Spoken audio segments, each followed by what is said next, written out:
An example of an endocrine disrupting substance that we didn't take action on and which has now led to enormous costs is DBCP, a pesticide manufactured in the US, which although it showed evidence of the ability to damage the testes of rats and cause sterility in rats and other evidence, this was ignored until it happened in human beings, the workers, who became sterile.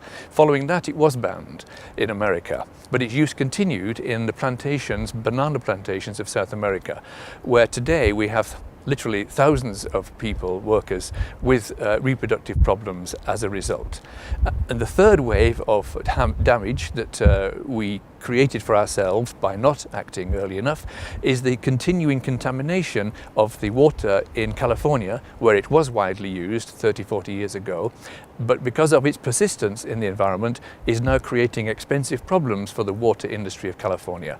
Those three waves of harm could have been avoided by earlier action. Because it has been said for a long time that the use of the precautionary principle, which began in Germany in the mid-70s and 80s to deal with acid rain, can inhibit innovation, we decided to produce these reports on late lessons from early warnings to look at the history to see if that were true. And what we found was the opposite, that if you take action, early action and clear action on a particularly harmful agent, it then stimulates innovation to find substitutes.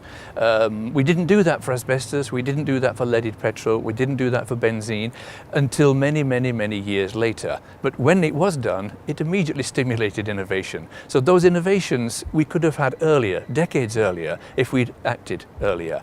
It is often said that the precautionary principle is not based on science. On the contrary, it is based on the best of science in difficult circumstances where decision makers have to decide what to do when the stakes are high, very high, of acting or not acting. And when the situation is scientifically complex, full of uncertainty, but then you use the best of available scientific evidence to help you make the right decision. France has pioneered the use of the precautionary principle, partly by putting it into their constitution, but also in practice. Two case studies stand out from our reports. The one is TBT, which is a marine paint used to make boats go faster, which switched the sex around in the oyster beds of Arcachon in France in the early 80s.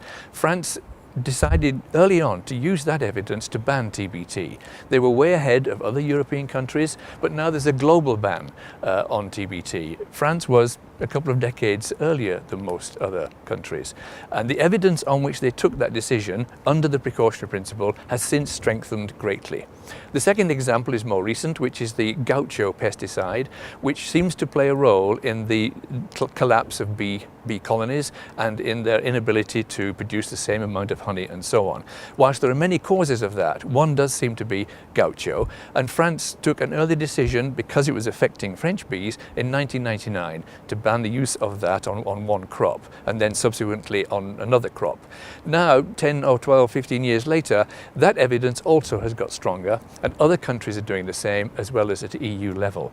In both cases, France took a wise and early decision which has been borne out by history.